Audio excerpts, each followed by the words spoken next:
انس بن سیرین نے بیان کیا کہ میں نے انس بن مالک انصاری رضی اللہ عنہ سے سنا کہ انصار میں سے ایک شخص عتبان بن مالک رضی اللہ عنہ نے، جو بہت موٹے آدمی تھے، رسول اللہ صلی اللہ علیہ وسلم سے عرض کیا کہ میں آپ کے ساتھ نماز پڑھنے کی طاقت نہیں رکھتا، مجھ کو گھر پر نماز پڑھنے کی اجازت دیجیے۔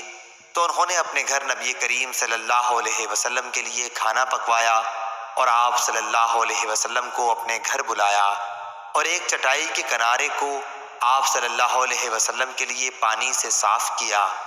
آپ نے اس پر 2 رکعت نماز پڑھی، اور فلاں بن جارود نے حضرت انس رضی اللہ عنہ سے پوچھا کہ کیا نبی کریم صلی اللہ علیہ وسلم چاشت کی نماز پڑھا کرتے تھے؟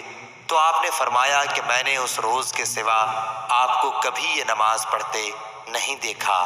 صحیح بخاری حدیث نمبر 1179۔